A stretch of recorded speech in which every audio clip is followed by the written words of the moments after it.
This is John Sheezer. I'm here. Eric Marino. Eric. No, I gotta tell you about the Clippers. I'm an addict. Sportsaholix. Let's just hope this shit doesn't go viral. Okay.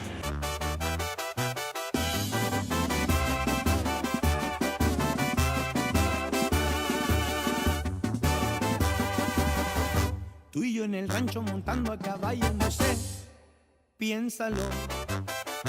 Tú y yo en la cena bajo las estrellas, no sé, this bad rep piénsalo. city, and you really don't understand until you start hanging out in Tijuana and investing part of your life into it that it's no different than any major city in the United States or any major city around the world. We all have issues and problems that can all be fixed overnight, but with attention and enough money and going to the city to pay the police officers enough so they don't have to worry about them getting bribes and whatnot, things will start making a turn. And that's what the Cholos kind of did by making themselves so popular and winning the league. They made everybody that lived in Tijuana proud that they were living in Tijuana. And it gave them a reason to speak up now and say, I'm from Tijuana, I live here. To where before, majority of these people would always say where their parents came from or where they had moved from. But now those same people are saying that they're Tijuanese, say, this is where I'm from, this is my city, and they're proud of it. So that's the power of bringing a positive winning philosophy to a team, to this city. Living in Ocean Beach, me and my friends, we're all pretty much, we surf, and that's our gig, so we spend a lot of time just south of Tijuana on the playas and the points, surfing all the time. And so we're very familiar with Tijuana and Mexico as a whole through Baja. So we don't ever have like any we never think anything bad about it. It's like second nature for us. For us, it's just an extension. It's just a neighbor. It's just an extension of Baja. Yep, you just have to have a passport to get down there, unfortunately. You do, but then again, you don't. It just depends on the features you got on your face and how well you speak. Because I know plenty of guys that go down there with just their driver's license, or you can still do it with your birth certificate. Then no one's stopping you getting in. No. It's only getting out is where they're stopping you. Well, we've summed it up. There's probably about 30% of their fan base, and this is growing. It's 30% that come across from the border.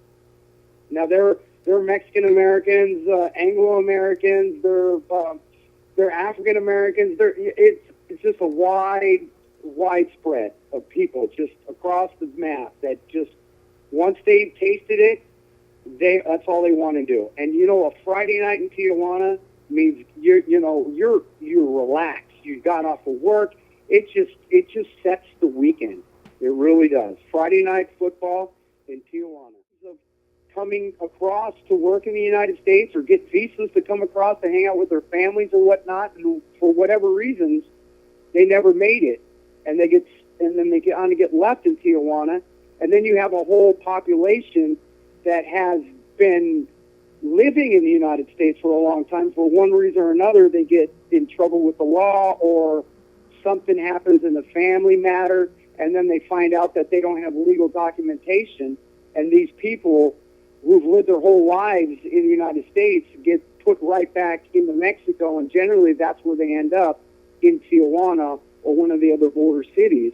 And then you find a whole population of, English-speaking, they speak just as well as you and I, that live in Tijuana, and you hear their stories, and you're just like in shock. And I've heard so many of these stories because I've been wanting to hear these stories, because they're people just like you and I. We put our pants on the same way. If you cut me open, I bleed red the same as they do. We're humans first and foremost. And the border, it's such a unique experience living where we live. And you're blessed that you live in downtown San Diego and you can experience both sides of the border. And unfortunately, there's people on the Tijuana side that won't ever have the same experiences we have, because it's just not possible for them to get across. And that is always was on my bucket list, because I've seen that the smoke flares, the fireworks and stuff in the stadium, but only in Europe. And Tijuana has actually fulfilled one of my dreams by letting us do that. And it's a unique, special thing that's not for everyone. Not everybody gets a chance to do it. But I got something knocked off my bucket list by that. And as you can see, it's that kind of atmosphere that even makes the game even more important than it really is, because it turns it into a spectacle. It's not just that you're watching the ball get kicked from one man to another man and making a play. It's all the things that go on in and outside the stadium that just turn this game into a cultural event. And that's, I mean, and as I read online, and listeners, if you go to Twitter, Instagram, at Gringo Cholos, it's GringoXolos, GringoXolos. And that's how I stumbled across Marty. It was on Instagram and looking at these amazing pictures from south of the border and Ocean Beach and, and everywhere in between. But describe, let's say, a listener, in Kentucky, never been to California, maybe never even seen the ocean before. What is your day like, a day that you're traveling down to Mexico to one of these? Okay, and we didn't even establish this. What's the name of the club? The club's name is Cholos Quintales, and it's a hairless dog that used to be the protector of the Aztec and the Mayans way back before they even spoke Spanish in Mexico. The Cholos Quintales? Yes, Cholos Quintales. Quintales. Gotcha. So this dog is like a powerful symbol in Mexico for the native Mexicans. And so they, being the last team that was brought into the Mexican League, the Cholos chose this name. I'm not, sure exactly why, but I'm sure it had a lot to do with that being such a powerful symbol that Tijuana needed to have something that was recognizable because they are so far away from the mainland of Mexico. They're the furthest team away. I think they're almost 2,000 miles away from Mexico City. Yeah, they're the Seattle Seahawks or Seattle Mariners of Mexican League sports. Exactly. So it's such a they don't even, a lot of, like in Mexico City, they won't even consider Tijuana part of Mexico, really. They think it's more American than it is Mexico. I would agree. So far away. I could see that. Yeah, and the fact that half of the citizens of Tijuana work in America. You could be, those numbers could be accurate. I mean, but the bottom line is yeah. Tijuana is filled with people from all over Mexico. Right. And have, for one reason or another, been stuck in Tijuana. And then you have all the Americans that have crossed over and decided to live there and make their lives. So you actually have an influence from all over the Mexico, and then the Americans, and they mix all this stuff together, and you get a unique language, a unique flavor of food.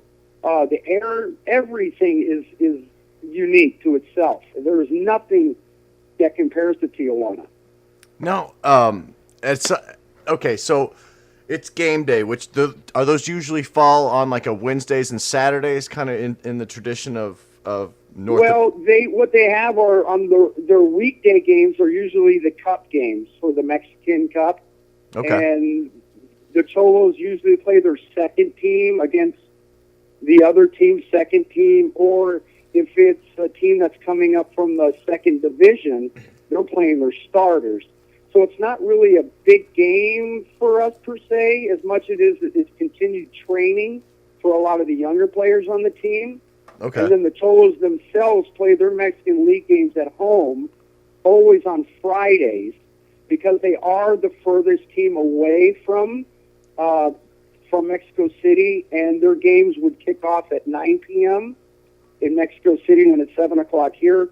So that way they can have like a game on at 5 o'clock from there in Mexico, and then have ours as late game. And Okay. I don't know different than how we're going to have our Monday Night Football 2 games. Okay, I see. It's just some good broadcasting scheduling. Now there's Exactly. It's totally done for the ability of people to come home late from work and have a game to watch, and they can get the viewing. and now Chivas. Is that in Tijuana or is that in Guadalajara? No, Chivas, Guadalajara. They're one of like 5 teams in Guadalajara, but they only have, I want to say, 3 that are right now in the Premier. Okay. And the 2 that are in the second. Gotcha. Okay. I just wanted to clear that because I know that like they have an enormous presence that I feel in North America, north of the border, as well as Club America. Where does Club America call? Now, Club America's in Mexico City, and those are the 2 biggest teams, and they have a rivalry that's 75, 80 years old, and it being that Chivas is the oldest team in Mexico. They're over 105 years old. Wow. And America's being the richest team in Mexico. And so you kind of have like this rivalry of the oldest team against the richest team. So you got your Yankees-Red Sox rivalry right there. That is your Yankees-Red Sox, or your Dodger-Yankee is how I like to call it. See, okay, and Marty, I'm sorry to keep breaking this down into baseball and football, but our average listener... You can do that in America. All right. A lot of you need to. And a lot of our listeners are in the, I hate to say it, blanket statement, flyover states, but that's where they live. So as many, as much things to help understand, the better. So that's kind of where all that's coming from. Okay, so you get up, do you have a morning routine? Are you a superstitious man? Do you take the same route to the game every time for luck or anything like that? We do. Like, I got my hat that I wear, my jersey and stuff that we always wear. And then, we all go to work on Friday, and we all try to get off somewhere around 1 o'clock or so.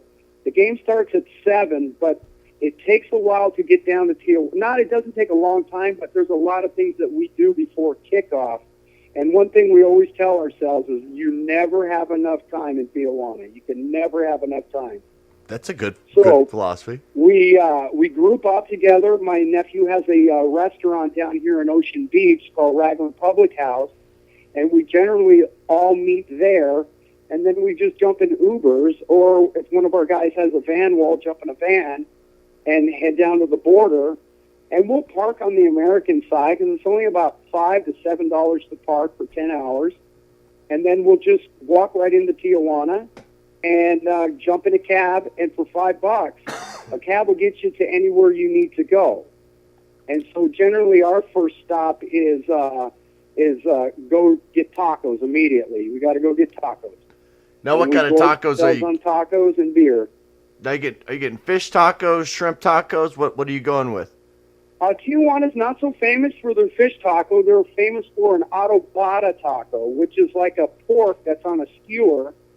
And they usually put a pineapple or an onion, a chipotle at the top, and it just marinates with this wonderful seasoning. And it just rotates on this just spinner. That sounds so good. That sounds so good. It is good. Now, it's like, this is not normal food, that you will only find this adobada in Tijuana. Now, you'll see shanks of pork being cooked on skewers all out through Mexico, but it's not this style of a skewer. This adobada is not pastor, it's adobada, and it's just amazing. It's a unique flavor to Tijuana and maybe Mexicali and going down Baja. It is just one of the most amazing things you'll ever eat, and you can't stop once you have them. Dude, that just sounds amazing, and that's going to be on the top now of my list of things to get whenever I do go down to TJ again. I have not been down there in about 10 years, and so... Okay. Well, we go to this place. It's called Tacos Frank. It's right by the Costco. It's a $5 cab ride, and it's less than 5 minutes from the actual border. It's right across the street from another great taco spot called Tacos El Gordo, which we actually have one down here in Chula Vista. Oh, okay. But for us, the one in Chula Vista is better than the one in Tijuana, and the Tacos Frank blows everybody out of the water. That's hilarious. I love that Tacos Frank is the spot to go to. That's great. Yes. It's an amazing little spot. She has the original one started down in Playa Tiglas, and then she got so good at it and perfected it that she made a nice little spot in Tijuana. So that's our go-to. We immediately hit that spot and gorge ourselves on as many tacos. But you got to leave yourself some room because you still got a long way to go. We just started. We just got there, you know? And right now, and you're looking at your clock, and you're like, guys, it's 4 o'clock. We got to get on to the next spot. Or? Yep, now it's 4 o'clock. We just wasted an hour of travel time and eating tacos. Now we're down 3 hours before kickoff. Now for myself, I need to be at the stadium an hour before kickoff because I want to do some tailgating. Yeah, there's not too many places in America where you have a casino and then a professional team playing right next door that you can actually bet on. Now, this is a problem like in Vegas. Why Vegas can't have a professional team because they're worried about, shenanigans and, fixings and things like that. Mexico's right. It's a different way of life. It's a different way of thinking, and it definitely makes it for an exciting night. Dude, so now you walk. You're looking for tailgating. Do you have a certain group? Yeah. So after I'd lay down my bets. Now a lot of the other guys they like to stay in the sports book and watch other games and maybe bet on some other horse tracks. They have the open air, so the satellite wagering for all the tracks in the U.S. So you can stay in there all day. And most of those guys will stay until about 15 minutes before kickoff. Myself, I've got multiple friends from work that live in Tijuana, and they all have tailgate parties, and I want to be a part of that. So I immediately place my bet and just hoof it into the parking lot and grab myself a nice cold Tecate and start mingling with all my friends and family. Now, and Tijuana is another place that only this happens in Mexico, is the tailgating. And the tailgating was adopted from Charger games. It was all the people from Tijuana that would go to Charger games, and they were like, whoa, people are partying in the parking lot. This is amazing. And they brought that back into Tijuana. So they brought that American culture into Tijuana's culture, and they don't do it at any other soccer games in Mexico. They don't tailgate. They don't even let you hang out in the parking lot. So Tijuana has this unique experience to where you have this flair of American tailgating, but then the Mexican people just blow it out of the water because every 5 cars to 10 cars, they have a mariachi band. And they're roasting a pig right there in the parking lot. They're cooking manta tacos. They're cooking just anything and everything that is just off the chart flavor-wise, they've got it cooking. So it's a fiesta before the game. And I just tell everybody, this is an experience that everybody needs to feel and come and taste and be a part of, because that actually is part of the whole experience of going to the game. It's just not like, because soccer is so straightforward. You get 45 minutes, a couple penalty kicks, halftime for 15 minutes, they're right back out for 45 minutes, then you get a couple minutes of penalty, and then boom, the game's over in 2 hours. So you want your 2 hours to be 4 hours. So they party an hour before and an hour afterwards. And I've seen some of the great pictures. And again, listeners, if you go to Gringo Cholos on Twitter or Instagram, it's GRINGO XOLOS. That's GRINGO XOLOS. So this game for me has become more than a game. It's become a life movement, lifestyle kind of environment for me, to where I want to spend a lot more time down there and hanging out with the people, because they are so awesome and loving. Yeah, and have opened up their, families and friendship circles to you, and I'm sure look forward to seeing you when on Fridays, and then occasionally. Oh yeah, that's the beauty of it. I know every Friday that there's just going to be nothing but smiles all day long, because I'm seeing everybody. Either I haven't seen them in 2 weeks, or I just saw them on a job site, and they, now I'm hanging out with them in their backyard, and they're making sure that I'm eating and I'm drinking and I'm having a good time. Oh, that's one. Okay, so now at this point, you guys win. Let's just say in a shootout, and so now the game's over. Are you heading right back to a taxi, or do you guys go get a final, like a dessert kind of shot of tequila? Where do you guys go from there? Well, when the game's over, and let's say we win, lose, or draw, it doesn't matter. We're Cholos for life. We always say that. Win, lose, or draw, Cholos for life. The Cholos themselves, they don't want you to just run off. You're still a patron at the stadium, and so what they always do after every game, they'll have a live band. Someone's famous, a Mexican singer famous, or they'll do some kind of show down on the grass to keep the people there, so it's not like just big flushing a toilet and everybody leaving. This is nice. And then get back to the border, cross. Now, here's the beautiful thing is, after the game's over at 9 o'clock, if you choose to go home, nobody's going into the United States on a Friday at 9, 10, 11 o'clock. Everybody's coming into Tijuana to party, to go do the nightlife in Tijuana. So your wait to get out of Mexico is probably no more than 10 minutes, if that. Compared so you to... walk right back across, you're back in your car. Some nights I'm back, on Friday nights, I'm back in Ocean Beach at 10:30. Wow, okay. Nice. Yeah, because, I mean, mileage-wise, it couldn't be more than, 30 miles to the stadium? There's just a... Yeah, it's like about 30 miles. From my doorstep to the stadium, it's probably about 30 miles. There's just that international border in between you guys. Yeah, and you spend more time it takes you longer to get into Tijuana than it does to get out after, just because everybody's off of work and they're trying to rush home to be a part of the game. So you get caught up in bottlenecks and traffic, and you can, like you said, 60% of Tijuana might be working in California, in San Diego and their surrounding areas, that they're trying to get back home. Yep. So they can enjoy the game, if not at the stadium, at one of the pubs, if not at their house. Chicago, San Diego, even. You know what? There's more places I'm afraid of in San Diego than Tijuana. I'm not saying that I'm in every single neighborhood of Tijuana, but since I was 18 years old, I've been hanging out and, spending time in Tijuana. If it wasn't for anything from going to the skate parks back in the early 90s to skating all through the 90s and the early 2000s to where we are now, I feel just as comfortable in Tijuana as I do here. I know that there's cartels still, but hey, there's still gangs here. So no matter where you go, you got issues. You just got to keep yourself in a certain frame of mind and in a certain area of town. And it's no different if it was San Diego or down there. You do the same thing. You respect the people the same. You show them the same courtesy, and you're going to get the same thing back. I guarantee you. Understand, I'm not the first white guy to go to a Cholos game. There were guys there when they were in the second division.